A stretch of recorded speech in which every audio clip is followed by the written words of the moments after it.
The Midwife's Apprentice, Chapter 6, The Naming. The midwife had lost another tooth and was hobbling about on her broken ankle, throwing copper pots and cooking spoons about the cottage in her anger at age and teeth and life. "Get out of my sight, dung beetle, before I squash you." "Alice." "What did you call me?" "Not you. Me. Alice. My name is Alice." "Alice!" The midwife snorted like Walter Smith's great black horse Toby. "Alice! You look more like a toad or a weasel or a mud-hen than Alice." And as she punctuated each name with another pot thrown in the girl's direction, Beetle thought to go out. Out was no punishment. Out was where there were no kettles to stir, no bottles to fill, no smoky cooking fire. Out was where the air was cool this summer morning, although the sun was warm. Out was where Beetle had spent most of her life. Out was where the cat was. She wanted to tell him about her new name, Alice. She had not dared yet say it aloud, but now that she had said it to the midwife, she wanted to tell everyone. "Alice," she said to the cat, who rubbed and purred against her ankle, "I have a name now, cat, and you must also, so I can call you to breakfast on cold, foggy mornings. I will say some names, and you tell me when I have found the right one." Beetle sat on the ground, on the dusty ground, legs crossed. The cat sat and stared at her. "Willow?" she asked. "Purslane? Gypsy? Moth? Lintel?" The cat just stared. Beetle stood and walked toward the river, one hand across her belly, the other stuck in her mouth. Beetle was thinking, Bryony? Millstone? Fleecy? "Gone completely daft, have you, Beetle?" said the miller as he passed. "Alice," said Beetle. "Alice who? Who Alice?" "I am Alice," Beetle said, "not Brat or Dung Beetle or Beetle. Alice." "Bah!" said the miller. "May as well call a rock Alice, or a sheep. Alice! Bah!" "Earth Pine?" continued Beetle to the cat. "Dartmoor? Cheesemaker? Holly? Pork?" "Who you callin' pork, you wiffle-brained dung beetle?" This from the blacksmith's lardy daughter Grommet. "The cat," Beetle said, "and I am Alice." "You are nitwit," Grommet Smith replied, and laughed as she waddled away. Beetle sighed. This business of having a name was harder than it seemed. A name was of little use if no one would call you by it. The cat wound himself around Beetle's ankle and purred. "Columbine? Cuttlefish?" "Brrr," the cat responded. "Clotweed? Shrovetide? Wimble?" "Brrr," the cat responded. "Horsera?" "Brrr," the cat demanded. "Purr?" Beetle asked.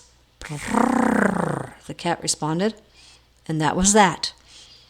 While Beetle and Purr walked in the sunshine, waiting for the midwife's temper to cool enough for them to beg bread and cheese, and an onion or two, the villagers brought in the last sheaves from the field, and hay harvest over, sat down to eat and drink and give thanks the rain had held off.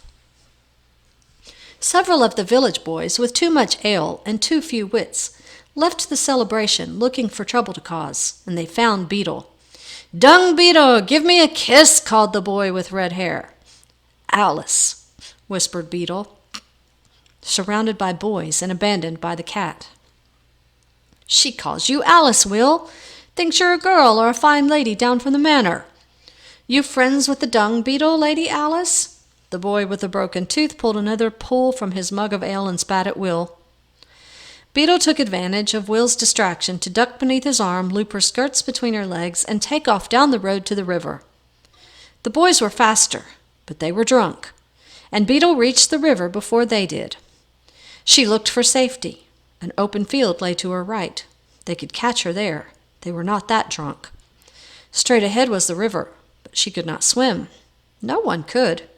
Water was for horses to drink, and an occasional quick bath before weddings and such. A sudden breeze rustled the leaves of a willow as if it were calling to Beetle. Up she climbed into the branches, treed like a fox, waiting for what would happen next.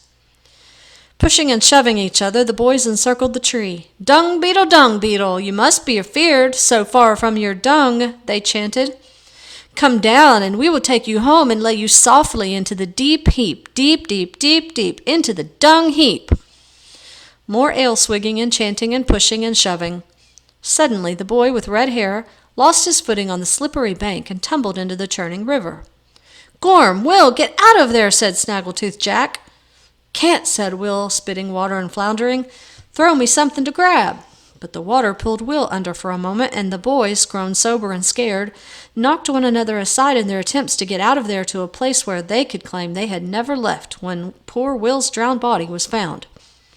So that when Will surfaced again, still spitting and floundering, no one was there but Beetle in the tree, looking down at him, with her eyes great in her white face. Beetle, help me! Throw me something! Beetle shook her head. I be too scared. He disappeared again, and Beetle crept carefully out on an overhanging branch to see where he had gone. Sputtering, up he came, too full of water to call her name or beg for help, only looking at her as his arms slapped the water around him. Beetle crept farther out on her branch. It dipped toward the river. Very slowly, inch by inch, as the boy struggled not to sink, she crept out until the tip of the branch nearly touched the water. Grab it, Will, she said, and he grabbed it. Slowly, he pulled himself along the branch until, from his pulling and Beetle's weight, it cracked, and they both fell onto the river bank. Will lay there, while Beetle watched to see was he alive or was he dead. Then he spat river water all over her skirt, and she knew he lived to bedevil her again. You didn't run with the others, he said. That were brave, Beetle. Naw, I be not brave, she said. I near pissed myself.